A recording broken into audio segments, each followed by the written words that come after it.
Assalamualaikum warahmatullahi wabarakatuh. Alhamdulillahirabbil alamin wa bihi nasta'in wala umuri dunya wadin sayyidina wa maulana Muhammadin wa ala alihi washabihi ajmain amma ba'd. Alhamdulillah kita semua bisa kuliah pada hari ini. Dan juga alhamdulillah juga kami dapat menyelesaikan makalah pada materi konsep hutang dan ekuitas. Di sini saya sebagai moderator Leni Lestari NPM 19030311033. Di sini kami akan menyampaikan materi tentang konsep hutang dan ekuitas. Di sini kami dari kelompok 6 yang beranggotakan 1. Indri Mayasari NPM 1903030012. Yang kedua, Leni Lestari 1903031033. Yang ketiga, Safira Aulianisa NPM 1903032015. Yang keempat, Triwahyuni NPM 1903030020. Baiklah, langsung saja kepada pemateri, disilakan. Assalamualaikum warahmatullahi wabarakatuh. Nama saya Indri Mayasari, NPM 1903030012. Di sini saya akan menjelaskan tentang hutang. Hutang dan ekuitas menjadi bagian dari struktur modal sebuah perusahaan, memegang peranan penting dalam pembentukan resiko perusahaan. Mengenal karakteristik resiko setiap perusahaan sangat penting bagi stakeholder yang terutama menuju pada perusahaan, investor dan juga kreditur. Hal ini sangat penting karena setiap perusahaan memiliki resiko yang berbeda-beda dan harus disesuaikan dengan selera resiko investor dan kreditur. Perbedaan ini juga pula yang mengandung banyak penelitian untuk menguji faktor yang membuat perbedaan struktur modal di tiap perusahaan. Klasifikasi hutang sama dengan halnya aktiva hutang juga memiliki dua kelompok utama. Kedua jenis hutang tersebut adalah hutang lancar dan hutang jangka panjang. Hutang lancar adalah kewajiban-kewajiban yang akan jatuh tempo dalam 1 tahun selama 2 siklus kegiatan nominal perusahaan. 1 siklus nominal adalah periode waktu yang diperlukan dari sejak kas dibayarkan untuk perusahaan, pembelian barang atau jasa yang dibutuhkan untuk produksi sampai dengan kas dari hasil penjualan produk perusahaan diterima. Hutang jangka pendek memiliki dua manfaat, yaitu fleksibilitas dan biaya yang lebih murah. Selain memiliki manfaat, hutang jangka panjang juga memiliki kelemahan. Kelemahan hutang jangka panjang yaitu likuiditas. Hutang jangka pendek memiliki likuiditas lebih buruk dibanding jangka panjang. Ketidakpastian biaya atau bunga. Bunga hutang jangka panjang senantiasa mudah berubah sesuai dengan suku bunga rata-rata pasar yang berlaku dan persepsi kreditur terhadap tingkat risiko perusahaan debitur. Kelompok atau jenis hutang jangka pendek meliputi utang usaha, utang wesel, utang gaji, utang pajak, pendapatan diterima di muka, hutang jangka panjang. Dan hutang jangka panjang itu meliputi hutang obligasi, saham, hipotek, hutang dari lembaga keuangan, modal ventura, hutang wesel jangka panjang, hutang sewa guna, hutang pensiunan. Karakteristik hutang. Hutang juga sering disebut klaim atau hak tertentu pihak lain kepada aktiva perusahaan. Hal ini disebabkan suatu unit usaha dapat memiliki aktiva atau jasa karena adanya pihak lain yang menyediakan dana untuk memperoleh aktiva yang ada pada neraca pada dasarnya merupakan klaim pihak lain terhadap sumber ekonomi, sehingga suatu entitas memiliki kewajiban untuk menyerahkan aktiva atau jasa pada pihak lain tersebut. Kewajiban dikelompokkan menjadi dua jenis, antara lain kewajiban pada kreditur atau hutang, dan yang kedua kewajiban kepada pemilik. Cukup sekian penjelasan dari saya. Untuk materi selanjutnya akan dijelaskan oleh teman saya. Assalamualaikum warahmatullahi wabarakatuh. Perkenalkan, nama saya Trimayuni dengan NPM 1903,302020. Di sini saya akan menjelaskan tentang pengukuran hutang dan konsep ekuitas. Pengukuran hutang menurut Dolcoini tahun 1993 adalah dapat diartikan hutang diukur berdasarkan nilai yang dikeluarkan pada saat berkewajiban tersebut dibayar, atau perusahaan menukar kewajibannya dengan sejumlah pembayaran. Yang selanjutnya, menurut PSAK tahun 2002, pengukuran unsur laporan keuangan adalah kewajiban dapat dicatatkan berdasarkan nilai historis, nilai kini atau current cost, nilai realisasi atau penyelesaian, dan nilai sekarang atau present value. Berdasarkan IFRS, metode pengukuran yang paling umum digunakan untuk kewajiban adalah biaya historis. Nah, biaya historis itu sendiri adalah kewajiban dicatat sebesar jumlah diterima sebagai penukar dari kewajiban atau obligation, atau dalam keadaan tertentu, misalnya pajak penghasilan, dalam jumlah kas atau setara kas, yang akan diharapkan akan dibayar untuk memenuhi kewajiban dalam pelaksanaan usaha yang normal. Yang selanjutnya adalah konsep ekuitas. Ekuitas merupakan hak atau bagian dimiliki oleh perusahaan yang ditentukan dalam pos, modal atau modal saham, surplus laba yang ditahan, atau dapat juga diartikan sebagai kelebihan nilai aktiva yang dimiliki oleh perusahaan terhadap seluruh hutang-hutangnya.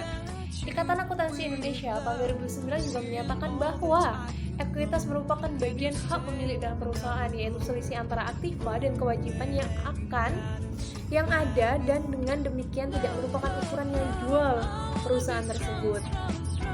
Nah, ekuitas adalah sisa aset setelah dikurangi dengan semua liability perusahaan, atau dapat dikatakan bahwa ekuitas sama dengan aset neto atau aset bersih.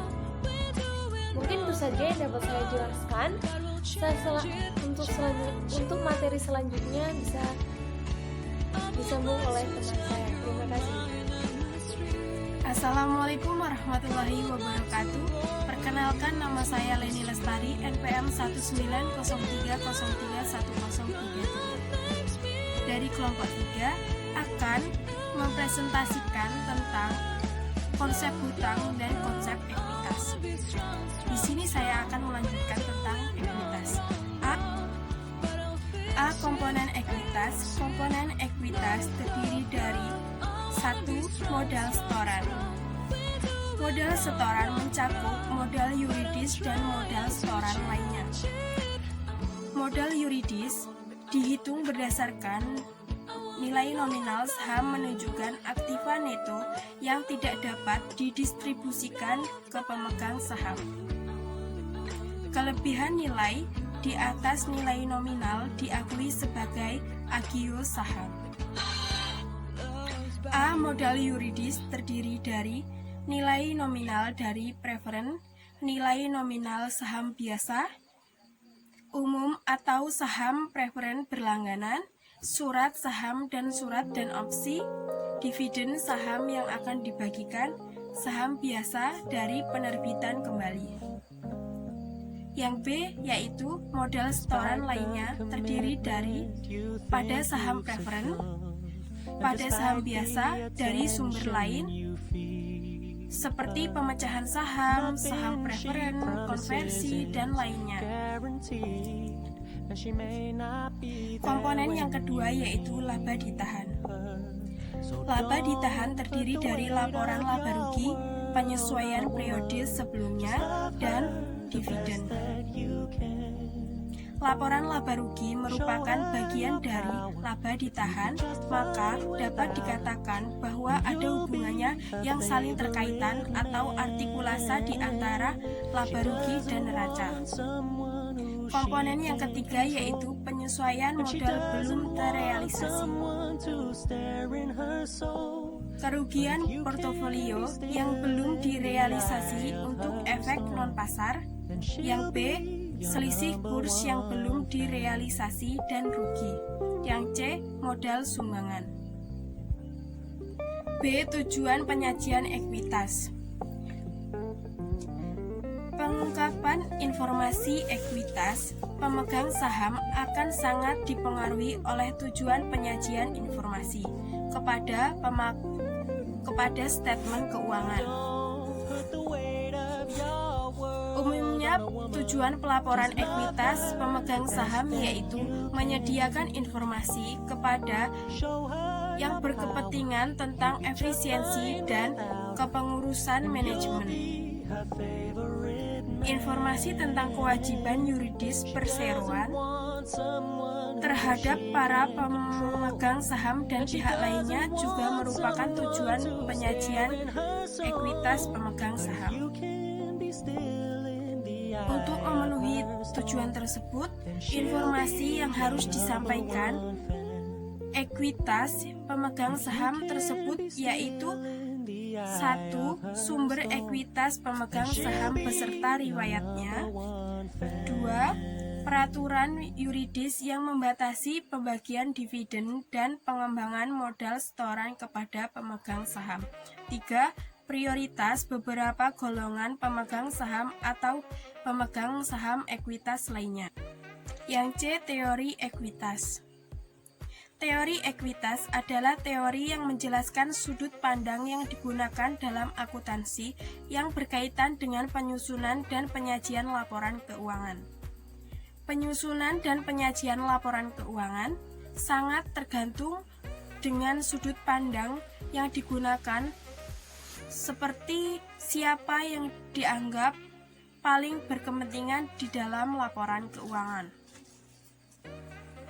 Jadi di dalam teori ini membahas pihak yang sangat dominan dan menjadi sudut pandang dalam laporan keuangan. 1. Teori proprietary. Awalnya teori ini muncul sebagai perwujudan dari sistem pembukuan berpasangan.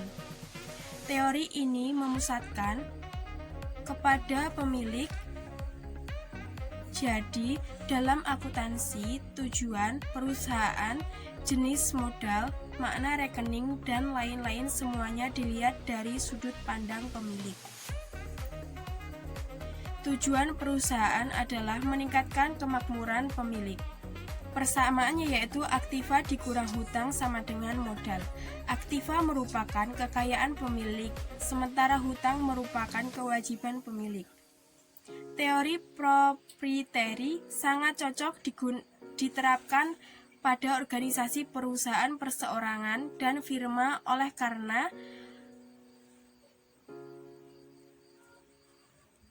karena dalam bentuk organisasi ada hubungan personal antara manajemen perusahaan dan pemilik perusahaan. Karena disebabkan laba bersih atau net income ditambah setiap periode rekening modal pemilik. Walaupun perhitungan laba bersih tidak mengukur kenaikan kekayaan.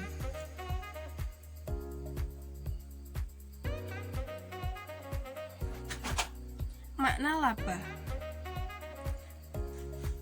Makna laba berdasarkan sudut pemilik pendapatan diartikan kenaikan modal pemilik, sementara biaya diartikan sebagai penurunan modal pemilik.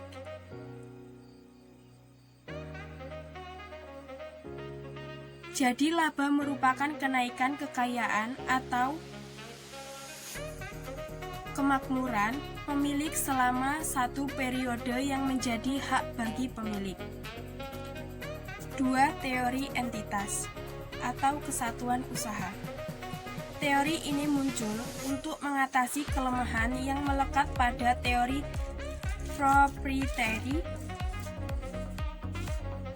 Kenyataannya yaitu bahwa perkembangan kegiatan usaha menyebabkan perusahaan menjadi unit usaha yang berdiri sendiri terpisah dari identitas pemilik. yang artinya terdapat pemisah antara kepentingan pribadi pemilik dan kepentingan perusahaan. Oleh karena itu, perusahaan dianggap bertindak atas nama dan kepentingannya sendiri terpisah dari pemilik. Teori entitas ini ditulis dalam persamaan akuntansi, yaitu aktiva sama dengan hutang sama dengan modal, atau aktiva sama dengan modal, hutang sama dengan modal pemilik. 3. Teori ekuitas residual. Seorang teoritisi akuntansi, William Paton,